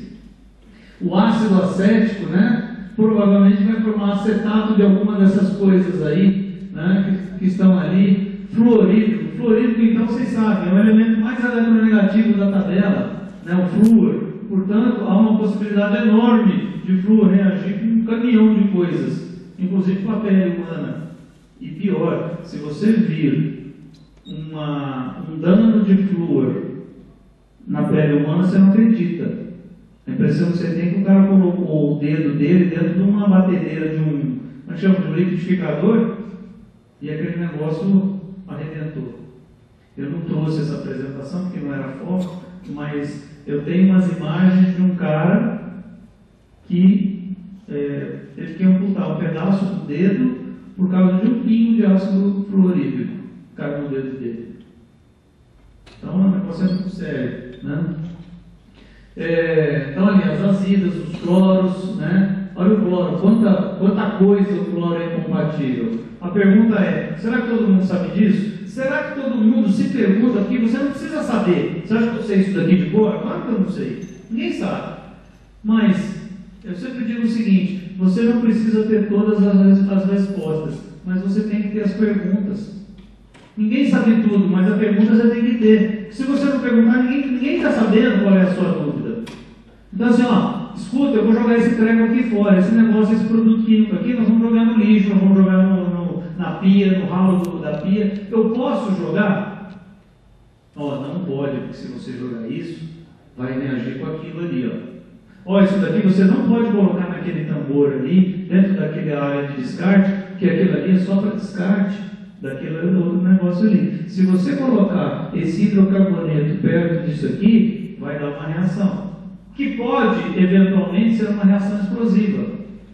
Pode não ser explosiva, mas pode ser. Mas pode ser não explosivo, mas pode gerar um gás que pode ser fatal, que pode ser letal. Então, se você não sabe, por isso que eu digo, ninguém tem que saber tudo. Ninguém sabe a tabela de incompatibilidade. Entretanto, se você não tem as respostas, tenha as perguntas. Eu posso? É possível fazer isso? Pergunta para quem sabe. Se você perguntar para mim, Fábio, eu posso colocar aquele com aquele outro? Eu também não sei, mas eu vou te ajudar. Vamos procurar. Vamos aprender junto. Eu também não sei. Ninguém sabe essas coisas. Ninguém decora. Essa tabela é enorme. Né? Ninguém decora essas coisas. A menos que você use isso todos os dias, o cara sabe disso. Fora disso, ele não vai saber. Mas, de novo, não esqueça de perguntar. Porque no laboratório é muito comum o pessoal pegar e jogar material simplesmente pelo ralo abaixo e ainda jogar água por cima para diluir. Não, joga água que dilói, né? Dilói, joga água que dilói. Gente, aí é botar dinheiro bom em cima de dinheiro ruim. E outra coisa, diluição é crime ambiental, tá? Lei 9.605. Não se trata um resíduo diluindo ele. Por quê? Exatamente porque você está pegando uma água tratada, para jogar um resíduo só para ele ter uma concentração menor. Isso é crime ambiental. Então você tome cuidado, se um dia você testa for lá no seu laboratório, fala assim, como é que você faz para tratar isso? Não, eu jogo na pia. Não, mas aí ó, eu deixo a torneira meia hora ligada para jogar isso fora. O cara já chama PM ali, já te algema ali, ó, você sai algemado dentro do laboratório. Tá? Então, a gente precisa, como eu disse lá no início, fazer um inventário de resíduos. E para fazer inventário, nós estamos falando de almoxarifado, nós estamos falando de controle, nós estamos falando de coisas que não são muito habituais para algumas pessoas. Né? Para algumas pessoas, a organização é uma palavra nova. Trabalhar num ambiente organizado é uma coisa diferenciada. Tem gente que não gosta ou não está acostumada. Mas eu tenho que armazenar, e a minha armazenagem ela tem que ser controlada. Eu trouxe aqui inclusive um exemplo da UFSCar, né, em que eles utilizam para gerenciar resíduos. Tem mágica. Não tem mágica, não tem uma tabela super especial. Olha que tabela maravilhosa que os caras fizeram. Nossa, que coisa elaborada. Quantos anos será que o cara conseguiu fazer essa tabela, né? Gente, qualquer mequetrefe que sabe um pouquinho de Word e Excel, pelo amor de Deus, quer dizer, qual é o departamento, quem é responsável por esse, ficha técnica, qual é o produto, quem é o gerador, quantidade estimada, data, coleta, e aqui ainda essa ficha continua, porque você tem que informar o tipo de solvente, se é um solvente orgânico halogenado, não halogenado, se é um composto orgânico, inorgânico, se contém ou não contém metais, enfim. Você vai dando informações aqui na sua ficha. Pronto, o produto ele tem controle. Eu sei o que fazer. Com este controle, eu consigo chegar nessa tabela. Porque se você só pegar um produto, aqui, pega aqui, azida, por exemplo, que não é muito do rol dos produtos que a gente conhece aí. Você pega ali as azidas, por exemplo. Eu posso? Não posso? Não sei, vamos lá ver. Olha lá. Não, ó. A azida, ela é um composto assim, ela está aqui, ela tem isso aqui, ela tem metal, ela não tem metal. Pronto. Aí eu sei por que tem a tabela de incompatibilidade. Tá certo? Então, uma dica, evidentemente, isso daqui é uma sugestão de isso daqui que não parece, que parece ser um emblema. Isso aqui chama diamante de cores. Esse diamante de cores é aquele mesmo utilizado em caminhões que você vê pela rua de vez em quando, que ele carrega esse desenho aqui, né, que é um losango, que ele carrega esse desenho informando um número. Aquilo lá tudo tem significação. A cor e o número identificam o tipo de produto que ele está ali, e inclusive o código, chamado Código ONU, Organização das Nações Unidas, né? Código ONU que ele tem ali. Então, ele dá, com aquilo ali, ele dá uma série de numerações para o cara poder carregar aquele produto. Aquilo ali identifica se ele é corrosivo, se não é corrosivo, se ele é inflamável, não é inflamável, se ele é ácido, se ele é básico, enfim, ele dá uma série de identificações só através do diamante de cores, do diamante de risco, né? Também chamado diamante de risco. Então, é bastante utilizado e é bastante útil para laboratórios. Gerenciando o estoque, né? Rotulagem primeiro, né? Foi a primeira coisa que nós falamos, foi a questão de rótulo, né? A rotulagem deve ser sempre apropriada, né? Todos os frascos têm que ser rotulados, principalmente aqueles contendo resíduos. O rótulo deve ser padronizado e não deve ser genérico. O que é ser um rótulo genérico? Imagina você pegar um rótulo e eu falo assim para você: pega um rótulo de ácido sulfúrico 0,1 molar. Aí você vai lá na prateleira e tem 10 rótulos lá escrito assim, ácido. Adiantou? Ó, está no ácido. Você não pediu ácido sulfúrico? Qual que é? Então, evite, por isso que eu disse no início, o cara vai usando o rótulo ao longo de um tempo, e ao usar o rótulo ao longo de um tempo, ele vai ressecando, há uma tendência para o rótulo sair, dá um jeito de prender aquilo. Porque as informações que estão ali, se perdidas, você pode pegar aquele material e jogar fora, mesmo que você tenha certeza que você sabe o que tem ali. Senão você vai ter que jogar fora. Deve ser visível, né? Por questões óbvias, né? Centralização do almoxarifado, que é uma outra forma de gerenciar estoque. Esse negócio de cada um ter um armarinho com um produto químico, isso é fria. O melhor é ter um estoque. Por quê? Porque os produtos têm validade. Ah, mas o meu, esse aqui eu uso porque eu gosto de ter o meu ácido, porque todo mundo fica mexendo. Se todo mundo está mexendo e está mexendo errado, aí eu tenho que voltar lá nas primeiras tabelas, ou na terceira lâmina que eu passei para vocês, no terceiro slide, para mostrar o slide de boas práticas de laboratório. Então tem alguém fazendo coisa errada. Está contaminando o seu ácido, é porque o cara está trabalhando fora da boa prática de laboratório. Tá certo? Minimização dos riscos de acidentes, né? Uma vez que eu centralizo no almoxarifado. Materiais incompatíveis devem ser estocados separadamente, é claro, está no meu almoxarifado e eu tenho a tabela de incompatibilidade, eu consigo estocar de tal forma que um não apresente risco para o outro. Agora, quando está separado, eu não consigo ver. Eu não sei o que você tem no seu armário, o que você tem no seu, o que você tem no seu. E ninguém sabe o que eu tenho no meu.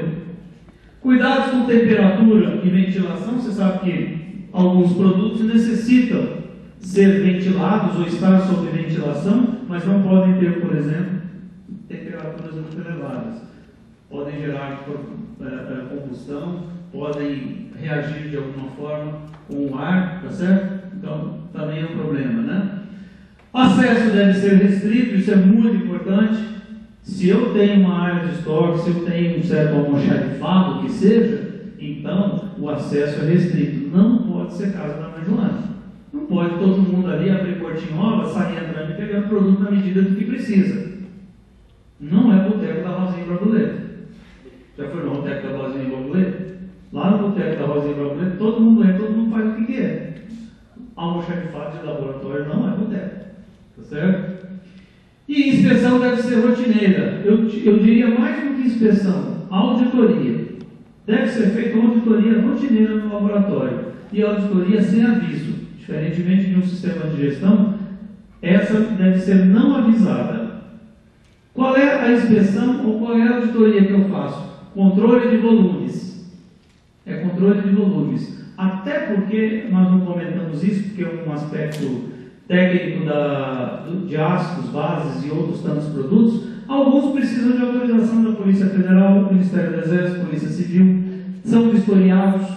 Você tem que informar mensalmente para o Ministério do Exército, a Polícia Federal. Pega, por exemplo, ácido sulfúrico, ácido perclórico, ácido nítrico, ácido fosfórico. São materiais controlados pelo Ministério do Exército, porque são precursores de bomba. São materiais utilizados para fazer bomba. Então, esse tipo de material você tem que mensalmente informar a Polícia Civil, Polícia Federal, dependendo da quantidade, Ministério do Exército, quanto é que você está usando dele. Para o cara ter certeza. Então, esse inventário não pode ser uma coisa assim, vamos fazer uma vez por ano. Não. Vamos fazer uma vez por mês e olha lá. Se não menos. Por quê? Porque é controle. Né? E o que é controle precisa estar certinho. Né? Alguns compostos que podem ser descartados na pia. Mas isso aqui não tem problema. Os álcools com menos de 5 carbono. Professor, mas tem que contar os carbonos? Se você conseguir contar, você me fala. Não, você vai ter contado antes, né? Você já sabe que tipo de material você está jogando. Então, menos de 5 carbono. Os dióis, né? Também com menos de 8. Os alcoxiálcois. Olha que nome difícil de falar, hein? Paga mico para falar isso. Com menos de 7 carbonos, açúcares, carboidratos, aldeídos, as amidas, aminas alifáticas, ácidos alcanodioicos, os ésteres com menos de 5 e cetonas com menos de 6 carbonos. Ainda, isso dentro dos orgânicos. Nos inorgânicos, eu tenho ainda os cálcios à base de alumínio, cálcio, ferro, enfim, todos que estão aí, né? Vou ler todos, né? Sacanagem. E os ânions também. Então, são produtos que podem ser normalmente jogados nas pias porque não causam danos na questão ambiental em função da sua formulação. Entretanto, nós temos o metanol. Eu disse lá nos orgânicos álcool com menos de 5 carbonos. O etanol só tem um. Mas ele não se enquadra. Por quê? Por causa da toxicidade dele. Ele é altamente tóxico. Lembra que eu falei para vocês? Pode cegar, pode matar. Tá certo? Então, no caso do metanol, porque senão você vai chegar amanhã no laboratório e falar: isso aqui é metanol, pode jogar fora. O professor falou que tem menos de 5 carbono, pode jogar. Se você fizer isso, você fez por sua conta e risco. Eu já acabei de passar aqui dizendo para você não fazer. Tá certo? Pode ser descartado na pia. O que mais? Nós temos ainda os compostos que podem ser descartados no lixo. Agora nós estamos falando de outros compostos mais sólidos, né? Orgânicos, as enzimas, açúcares, sacarose, glicose e tal, né? Isso a gente joga na nossa casa mesmo, né? São os mesmos. Em concentrações diferentes, mas a gente também faz isso. Aminoácidos e sais de ocorrência natural. Ácido cítrico, né? O ácido cítrico, por exemplo, tomate tem ácido cítrico, né? Então não tem nada demais jogar ácido cítrico. E os seus sais, né? Citrato de sódio, de potássio, magnésio e tal. Ácido lático, né? Também os seus sais, lactato de um monte de coisa ali. E os ácidos nucleicos e meio biológico seco. Meio biológico seco. Eu não posso jogar material contaminado, portanto. E os inorgânicos, as sílicas, né? O pessoal que trabalha, acho que com a Kátia, né? Quem trabalha aí, alguém trabalha com a Kátia? Não sei não. Né? A Kátia trabalha muito com silicatos, né? Faz parte aí da parte do sol gel, né? Então ela trabalha muito com isso daí. Então, as cílicas, os sulfatos, né, daquela linha ali toda, carbonatos, os óxidos, os cloretos e os boratos, né, o ácido de boro. Materiais não contaminantes com produtos químicos perigosos, os absorventes de cromatografia, né, a sílica, a alumina, o cepadex, os materiais de vidro, papel de filtro, luvas e outros materiais que são descartáveis. Bom, esses materiais todos, evidentemente, podem ser jogados no lixo normal e vão para aterro industrial classe 2 sem drama nenhum, sem problema nenhum. O problema são os outros, né? Eu estou falando aqui desses materiais, por exemplo, papel de filtro. Papel de filtro, se você fez filtragem ou ultrafiltragem de materiais que são tranquilos em relação à questão ambiental. Agora, se você fez de material que é perigoso, ele está contaminado com material perigoso. E aqui tem um lembrete, né? A rede de esgoto do seu laboratório pode ser compartilhada por outros laboratórios. Isso acontece muito. Empresas que têm mais de um laboratório muitas vezes compartilham redes, né? Então a gente tem que ter cuidado, porque se a gente começar a misturar indiscriminadamente, a gente pode gerar acidente de forma totalmente involuntária. Até porque acidente normalmente, salvo o melhor juízo, é involuntário, né? Ele acontece, mas às vezes acontece pela culpa, né? Imprudência, negligência, imperícia, né? Então você está lá, é imprudente ao jogar, foi negligente ao jogar, acaba gerando um acidente. E pode acontecer mesmo, coisas graves podem acontecer, né? Para encerrar, quase encerrar, não vamos encerrar ainda, só queria deixar essa mensagem aí, né? Bonitinho, né? Gostou? Bem gay, né? Mas coloca aí, né? Onde eu era inteligente, então eu queria mudar o mundo. Agora eu sou sábio, então eu estou mudando a mim mesmo. Bom, eu queria passar um filminho para vocês, só para terminar. Chama A Dama e o Vagabundo. Não, não é isso não. Titanic. Você assistiu os 10 Mandamentos? São 3 horas de duração. Quer assistir? Vem aqui. Lá do outro.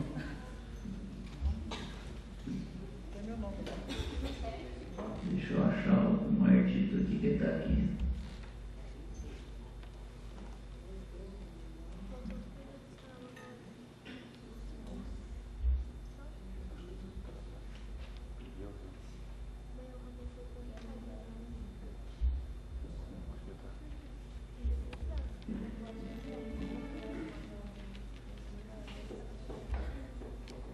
A gente não consegue tudo na vida, na verdade. Então, às vezes é necessário a gente ter um pouquinho de paciência, né, e ser persistente. E a gente é assim mesmo. E tomara que essa lição aqui, que serve para mim, possa servir para vocês também.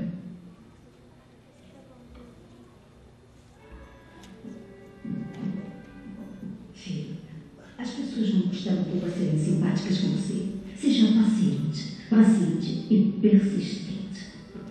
Filho, as pessoas não costumam pouco a serem simpáticas com você. Seja paciente e persistente. Vai se sair bem.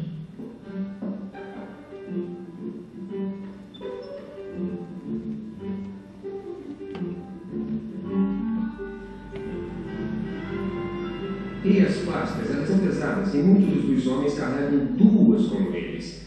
Sabe, eu admiro a sua determinação, mas... e o andar? Você entende o que eu estou dizendo. Eu só... não vejo como isso pode estar certo.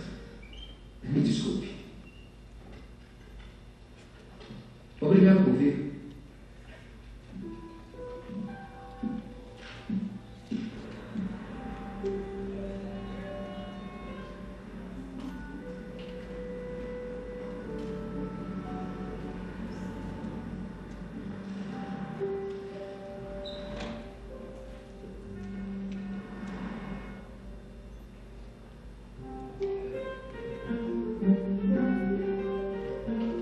As datas das reuniões de outubro. Senhor Hernandes, me dê a pior rota. Me dê a área que ninguém quer. Não tem nada a perder. Se eu vender, o senhor será o herói. Senhor Porter, vamos ser honestos. É um trabalho fisicamente exigente e o senhor é aleijado. Eu não sei como... O quê?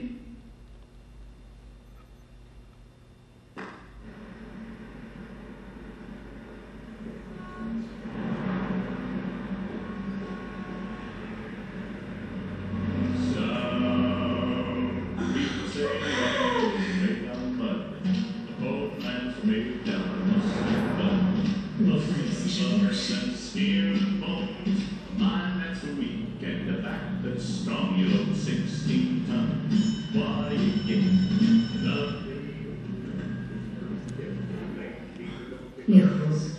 É. Ah, eu não trouxe o seu almoço. Não. Bom, melhor pra mim. Acho que estou um pouco nervosa também. Eu acho que está.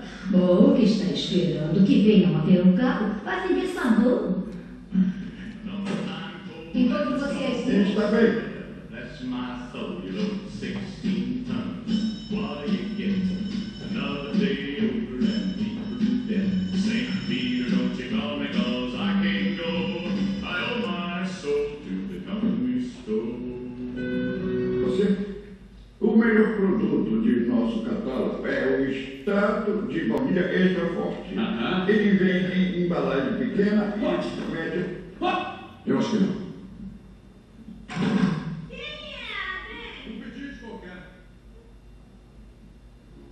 Opa, senta!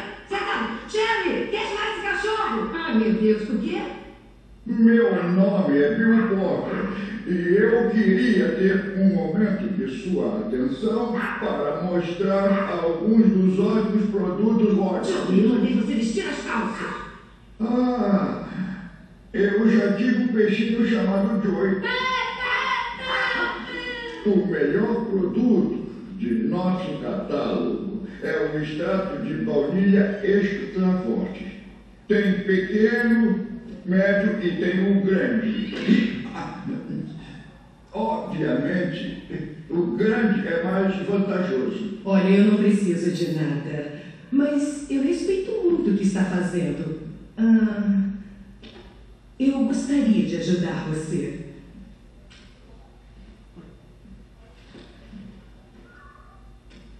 Por favor, aceite. Não preciso de caridade. Mas a senhora precisa de um removedor. Olha o seu sofá. Está horrível.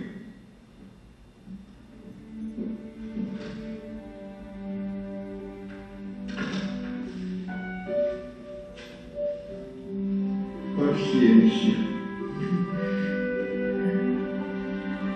Persistência. O que está fazendo? Eu sei que não é fácil, mas não está nem perto. Foram só 4 dias. Eu entendo, mas na média vai ter que chegar pelo menos a... Vou chegar lá. Isso leva tempo. Eu sei disso, mas... Só me dê até o fim do mês. Tivemos uma queixa de uma mulher na rua Chestnut. Ela disse que você assustou o filho dela. Está vendo o meu problema?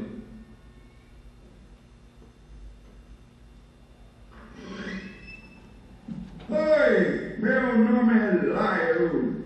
Você pode me chamar de Lyle ou Gaio ou Sr. Paio, mas o que quer que faça, não sorria. É melhor não sorrir. Senhor Paio! Senhor Paio!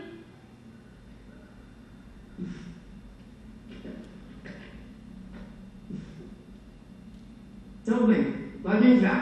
Refrescante, um sabor tão cheio de pimenta, tão picante, tão geladinho que as esposas ficam loucas. Nunca houve um sabão tão cheiroso. Novo sabonete de pimenta limão. As esposas ficam loucas. Indo para Noroeste. E ele segue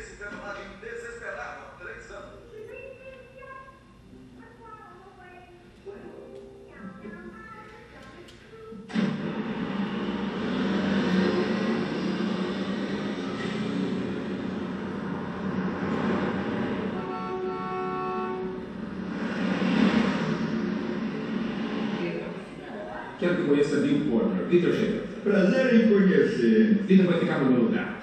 Bem-vindo a Óticos. Obrigado. Vamos sentir sua falta. Ei, Porter! Com licença. O que ele faz? Ele é vendedor. Sério? É sério. Sabe o que aconteceu com a geladeira? Ele é vendedor. Como assim? De quem foi a ideia? Minha. Você tem cara da uma. Meus parabéns. Obrigado. E obrigado a todos por 43 ótimos anos. Obrigado. Ele estava lá, no gabinete. É você ganhou. Você todo ano. Entra aqui. Vai.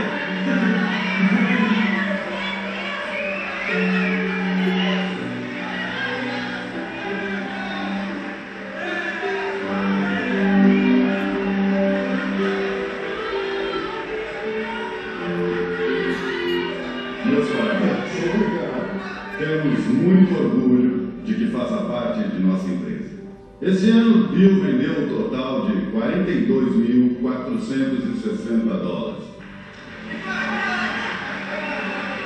Bill Porter, vendedor do ano.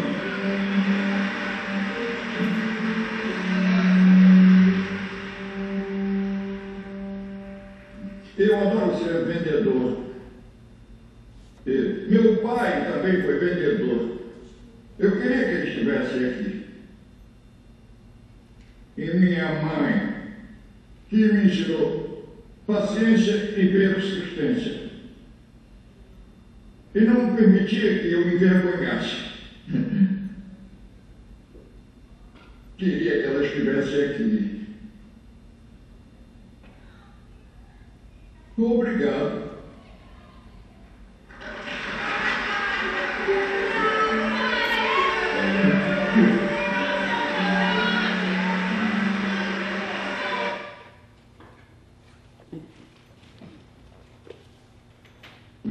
Na vida da gente é isso aí, de vez em quando é paciência e persistência. A gente defende causas que muitas vezes são complicadas, porque a gente às vezes defende causas aparentemente perdidas, né?